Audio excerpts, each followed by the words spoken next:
Okay, let's get into it. Today, we are unpacking the tremendous career and, well, the life of a true powerhouse of modern rock music, Oliver Taylor Hawkins. For 2.5 decades, he was so much more than just the drummer for the Foo Fighters. Absolutely. He was a multi-instrumentalist, a really powerful vocalist, and, a crucial co-writer who helped define the entire sound and energy of that band. Yeah, and our analysis today is really designed to help you, the listener, get a handle on all of this. We've gone through the sources, the articles, interviews, all the research, and our mission is to make sure you can quickly and thoroughly grasp the key movements of his life. The big collaborations. The crucial collaborations, the pivotal moments. We need to cover that full, vibrant spectrum of his career, from his earliest local gigs right through the defining years in the Foo Fighters, his massive side projects, and then, of course, the circumstances surrounding his passing and that incredible global tribute. And when we approach information that's this sensitive, particularly around health and his death, we are really committed to applying some rigorous critical thinking here. hmm We're only going to report impartially what the facts presented in the source materials actually say. Exactly. So before we map out that incredible timeline, let's just ground ourselves with a few foundational details. Okay. Taylor Hawkins was born on February 17th, 1972 in Fort Worth, Texas. But his family moved when he was young, right? That's right. When he was just 4, in 1976, they relocated to Laguna Beach, California. And that really became the landscape for his whole musical development. And his career was filled with these huge achievements. I mean, induction into the Rock and Roll Hall of Fame in 2021 with the Foo Fighters. That's massive. It is. And on top of that, he had recognition from his peers and from critics. He was voted Best Rock Drummer back in 2005 by the influential British magazine Rhythm. That award alone, I mean, it just speaks volumes about his status within the drumming community, even that early on. It immediately positions him, even a decade and a half before he passed, as a defining rhythmic voice of his generation. So that really sets the stage for where this journey began. Let's move into the foundations of his career. Okay. He was the youngest of 3 kids, growing up with his older brother Jason and sister Heather, and his early life in Southern California was just crucial. It really was. He graduated from Laguna Beach High School in 1990. And here's a fantastic little nugget of connection that I found. One of his friends from high school was a guy named John Davison, Who would later go on to become the lead vocalist for the legendary progressive rock band. Yes, exactly. It's an amazing connection. That high school connection is often overlooked, but, given Hawkins's later stated love for prog rock complexity, he specifically mentioned bands like Rush.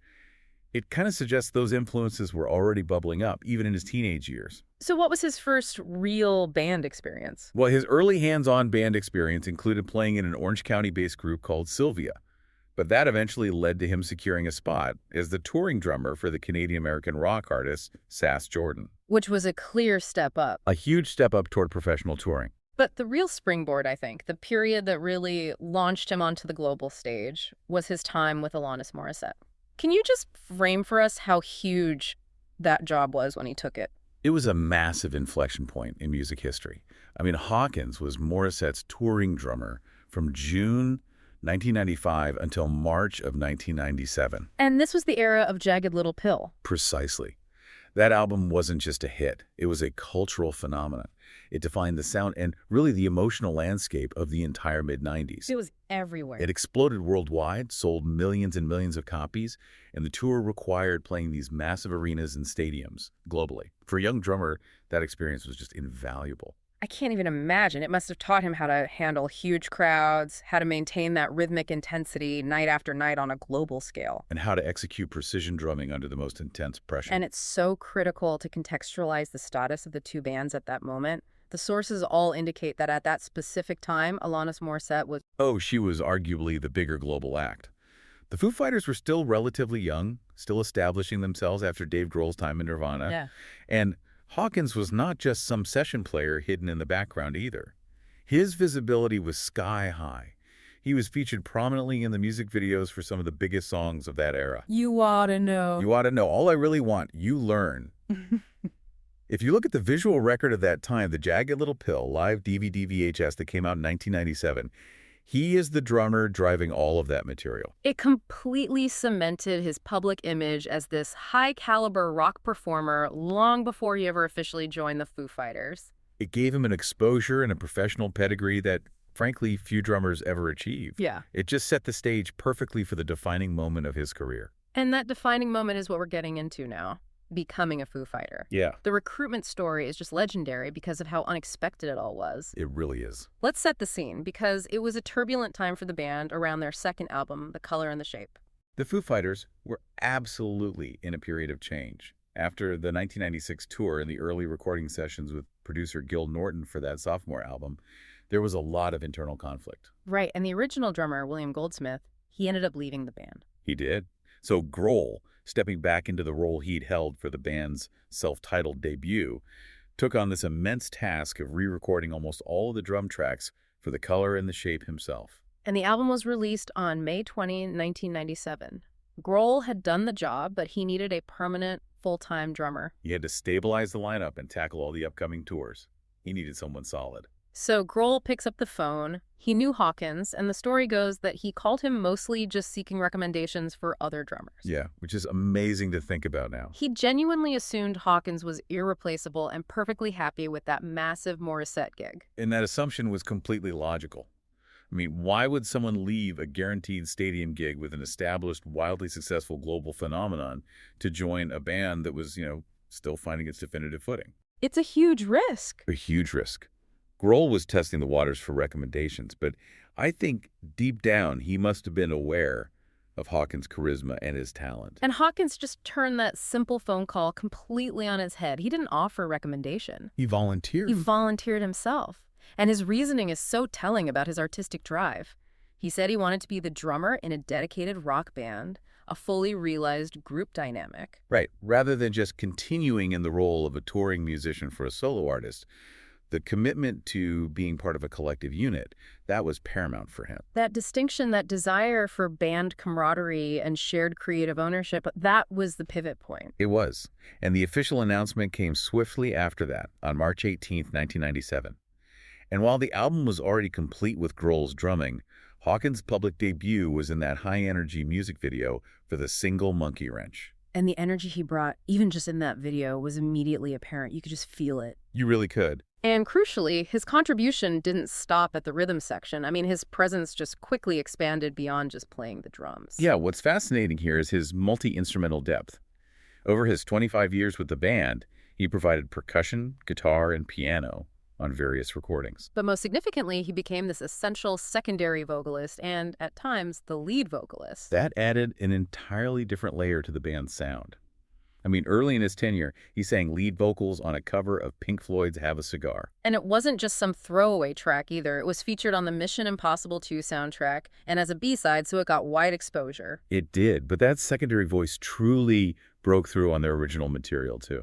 You think of a song like Cold Day in the Sun from the 2005 album In Your Honor. Not only did he sing lead on that, but it was later released as a single. That just demonstrates the band's confidence in his vocal presence. And this continued well into the modern era of the band. He sang lead vocals on Sunday Rain from 2017's Concrete and Gold. Right. But maybe the most enduring memories of his vocal prowess come from the live shows. He was known for stepping out from behind the kit for covers. Famously delivering Van Halen's Ain't Talking About Love. Exactly. And in what is now such an emotionally poignant moment, he sang Queen's Somebody to Love during what tragically became his final concert performance with the band. It's just a powerful illustration of his affinity for that classic rock showmanship. It really is. And beyond performance, he was just baked into the creative spine of the Foo Fighters. The sources clearly document that he was not just interpreting Grohl's vision, he was actively shaping it. That's a great way to put it. He was listed as a co-writer on at least one song on every single Foo Fighters album, starting with There Is Nothing Left to Lose in 1999 and continuing all the way through Medicine at Midnight in 2021.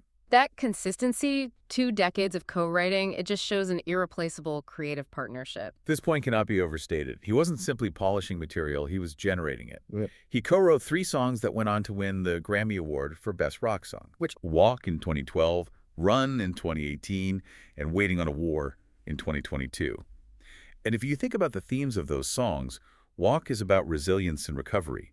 Run is about escaping monotony. Waiting on a War explores intergenerational anxiety.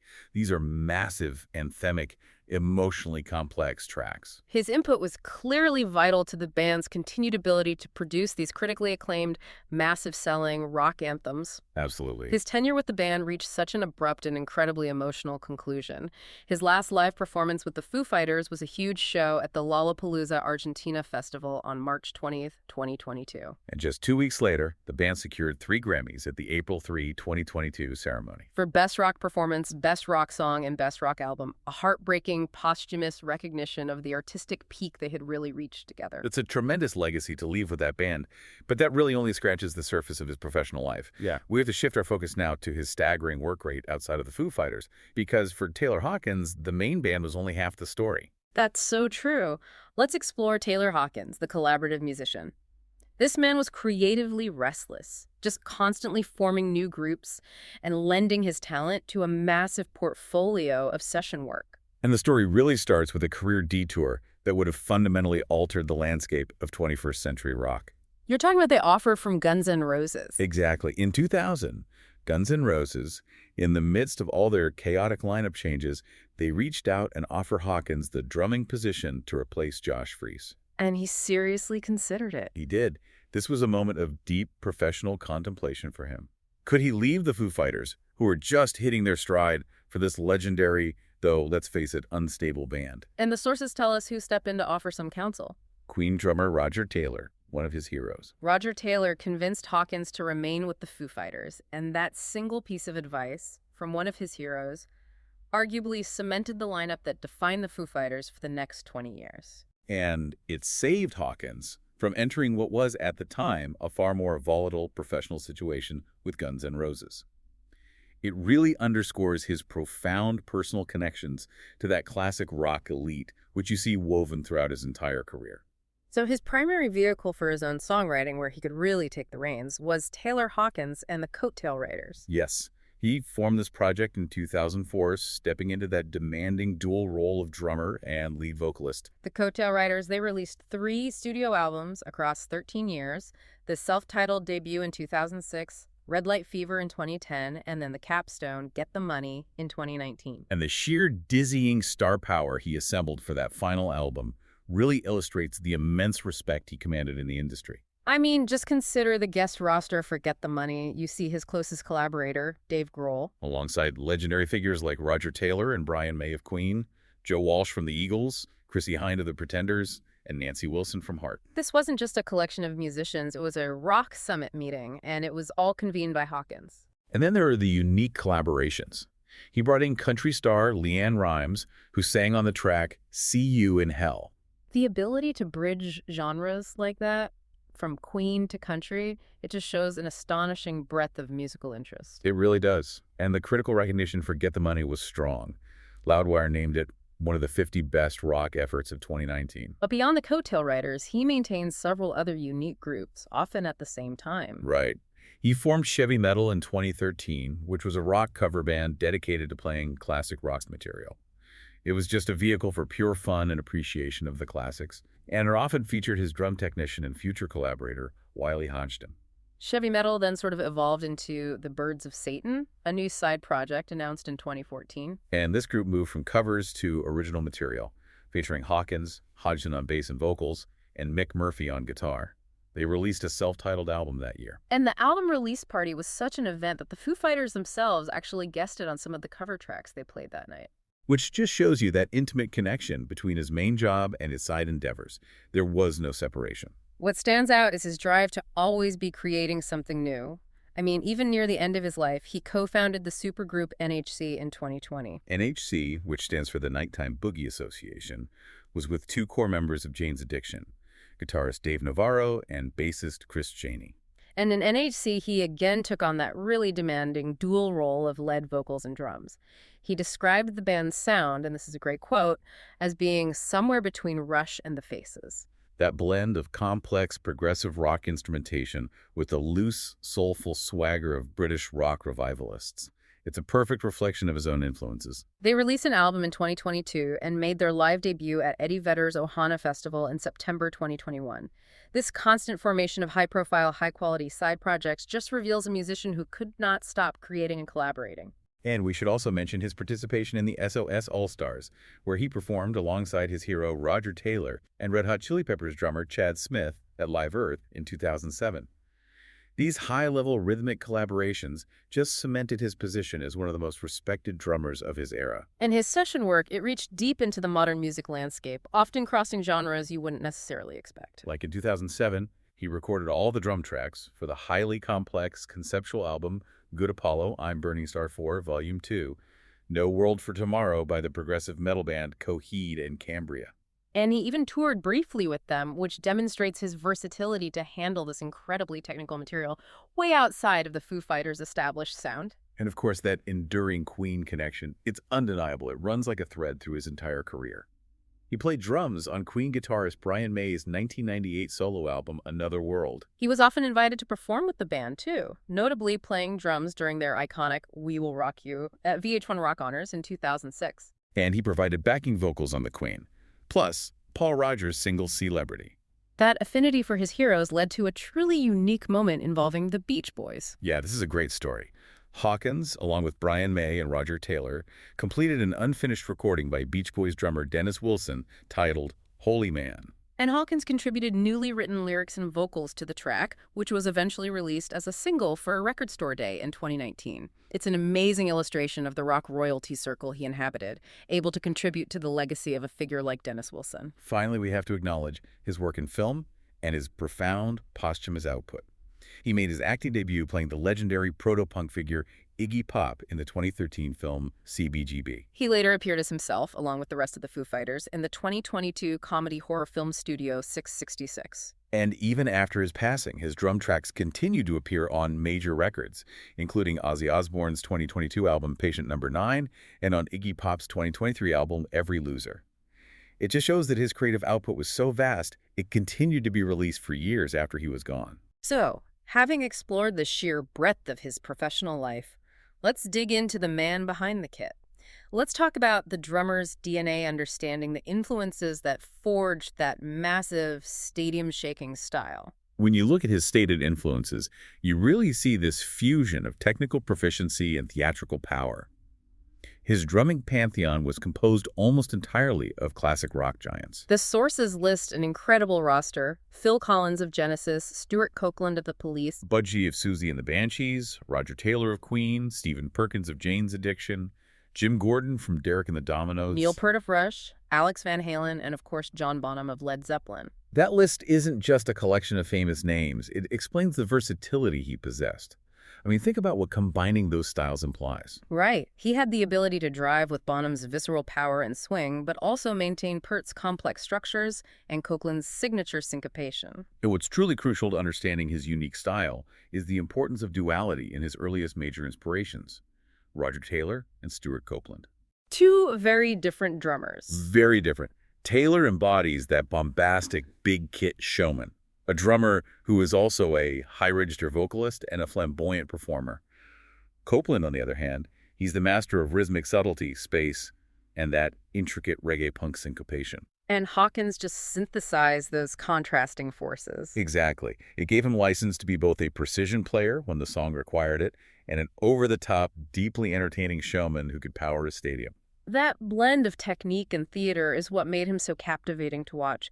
It's also remarkable how he used his platform to connect with these figures. Yeah, he was once the guest editor for Rhythm magazine, and he used that opportunity not just for vanity, but for genuine journalistic inquiry.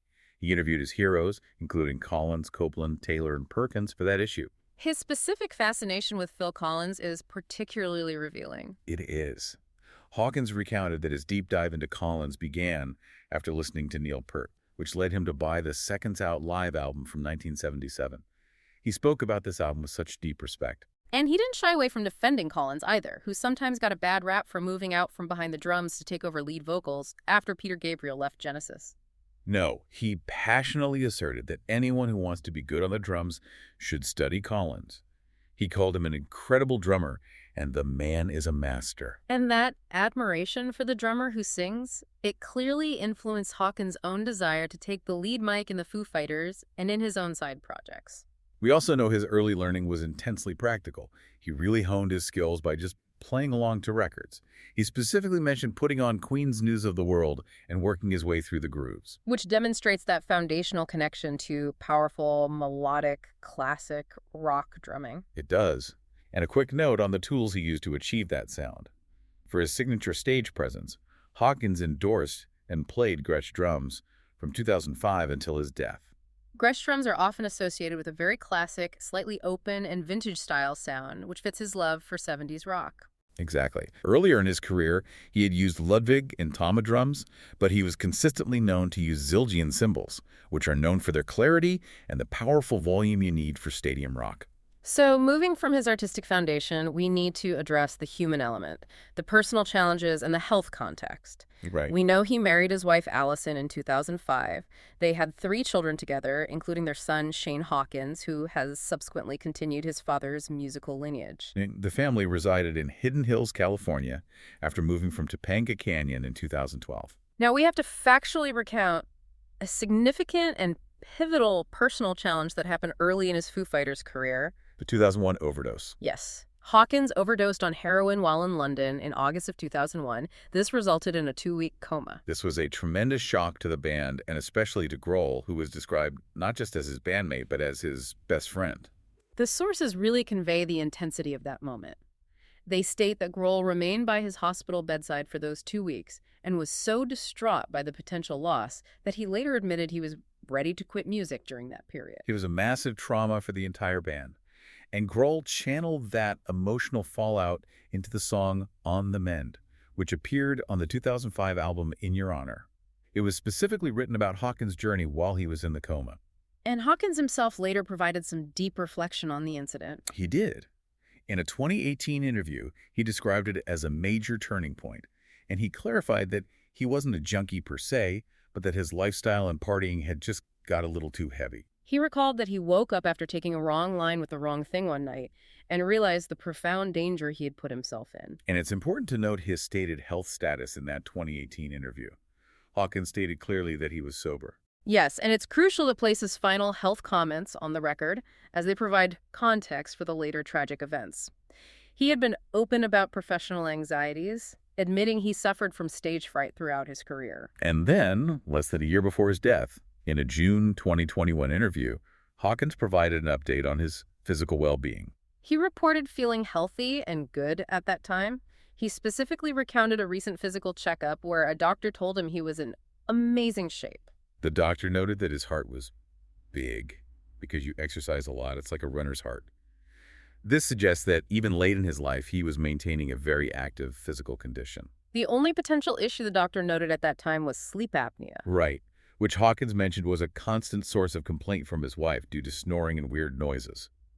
These specific medical details, provided by Hawkins himself less than a year prior, are vital to understanding the official facts surrounding his final moments. Which brings us to the final dance and his enduring legacy. On March 25, 2022, Hawkins was in Bogota, Colombia. The Foo Fighters were scheduled to perform later that evening at the Estéreo Picnic Festival. The circumstances leading to his death were confirmed at the Four Seasons Casa Medina Hotel. Hawkins complained of chest pains. Emergency health personnel were called to his room, but upon arrival, he was found unresponsive. They performed CPR, but were unable to revive him. And he was tragically declared dead at the scene at the age of 50. It's also noted in the sources that Mötley Crüe drummer Tommy Lee was one of the last people to speak to Hawkins, having a phone conversation with him just hours before his passing. The day immediately following, Colombian authorities released a preliminary announcement based on toxicology screening. We must report this information impartially and precisely as it's presented in the sources. Okay. Colombian authorities stated that a preliminary urine toxicology test indicated that Hawkins had 10 substances in his system at the time of his death. And these substances included opioids, benzodiazepines, tricyclic antidepressants, and THC. Colombia's National Institute of Forensic Medicine immediately issued a statement clarifying that medical studies would continue for further clarification. The Attorney General's office would continue its investigation into the cause of death. As we mentioned, sensitive information like this has to be handled with the utmost impartiality. However, subsequent reporting did introduce a layer of necessary context and controversy that we have to address. That controversy arose from a Rolling Stone article published in May of 2022. The article alleged that Hawkins was suffering from extreme exhaustion in the months leading up to his death. And had allegedly asked the band's management that no more dates be added to the scheduled tour. The article also mentioned that since official autopsy results hadn't been made public, friends believed he was not using hard drugs recreationally at the time of his death, which complicates the interpretation of that initial toxicology report. Furthermore, the article suggested postmortem forensics indicated his heart mass was about double normal size, which is medically known as cardiomegaly, raising the possibility that his heart could have collapsed regardless of the contribution of drugs in his system. And this is where the impartial reporting is just essential. That specific report was met with strong public disavowals from two of the musicians interviewed for the piece. Chad Smith and Matt Cameron both subsequently claimed that their quotes were misrepresented and sensationalized, which creates an unavoidable context for how that information was received by the public and by his peers. Following his passing, the Foo Fighters canceled all upcoming shows via a brief emotional statement on Twitter on March 25. That very night, the stage at the Estéreo Picnic Festival in Bogotá, where they were supposed to headline, was quickly transformed into an emotional candlelight vigil. Which just signifies that immediate, profound global reaction. The scale of the subsequent tribute demonstrated the depth of his impact across the entire musical ecosystem. On June 8, 2022, the Foo Fighters and Hawkins family announced two massive tribute concerts for September 2022. One at Wembley Stadium in London and one at the Kia Forum in Los Angeles. And the sheer roster of guest artists who showed up was unlike almost any other rock memorial event in recent history. To articulate the scale of his reach, we have to list some of the giants who participated. Paul McCartney, Brian May, Roger Taylor, Geddy Lee, and Alex Lifeson of Rush. Two of his key influences right there. Exactly. Alanis Morissette, Tommy Lee, Pink, Miley Cyrus, Lars Ulrich, Chrissie Hynde, among dozens of others. Why did this one man command a tribute that involved multiple generations of rock icons from the 70s to the modern era, all on the same stage? It's a testament to the fact that he was both a fan and a peer to all of them. These events facilitated significant reunions as well, showcasing the weight of the moment. Grohl's supergroup, Them Crooked Vultures, performed together for the first time in 12 years. Additionally, the legendary James Gang, featuring Joe Walsh, played together for the first time in 16 years. These weren't just guest spots. They were historical moments leveraged by the respect they all held for Hawkins. And perhaps the most emotional connection of the entire tribute came from his family. His son, Oliver Shane Hawkins, sat behind the kit and performed a breathtaking rendition of My Hero with a band in London. That performance was so universally acclaimed that it earned Shane Hawkins the Drum Performance of the Year award at the Drumeo Awards. And Shane has since played with Chevy Metal in his father's place, stepping directly into that rich musical lineage. It's incredible to see. When we look back at the sheer volume of his professional output across his 30-year career, the discography alone is a monument. 8 studio albums with Foo Fighters, 3 with the Coattail Riders, 1 with the Birds of Satan, plus multiple EPs and high-profile session appearances across nearly 24 other projects. It just cements his status as one of the most prolific and creatively engaged rock figures of his generation. So to synthesize all the material we've just reviewed, Taylor Hawkins' career arc was a story of rapid escalation and just unwavering commitment. He moved so swiftly from that high-visibility but temporary role as Alanis Morissette's touring drummer to the essential defining role he held for 25 years in the Foo Fighters. And his contribution, it transcended the drums. He was a vital vocalist, a showman, and a core co-writer who helped maintain the band's anthemic quality and its stadium rock identity. And all of this was accomplished while he simultaneously maintained a massive portfolio of outside collaborations, constantly reflecting his deep admiration and connection to his classic rock heroes like Queen and Rush. His musical life was one of persistent, diverse, and energetic engagement. So, what does this all mean for you, the learner? It means that the evidence of his legacy is vast and it's accessible. There's a wealth of material available to explore, from the 8 defining Foo Fighters studio albums to that star-studded Get the Money album by the Coattail Riders. And the endless live footage that captures that unique, enthusiastic spirit on stage. He really defined what it meant to be the powerful, joyful locomotive behind a modern rock band. And that constant theme of collaboration and influence truly defined his musical life. It really did. And you have to wonder, what does it reveal about the rock ecosystem when one player, constantly busy with his main band and stadium touring, is still actively forming supergroups, lending his talent to everyone from Ozzy Osbourne and Iggy Pop to an unfinished Dennis Wilson track, and finding the time to guest edit a drumming magazine just to interview his heroes. It's an incredible work ethic. This unwavering dedication to diverse projects, even while committed to a major stadium band, it provides a rare model of creative restlessness and profound engagement in modern music that extends well beyond his central identity as a drummer. Thanks for listening.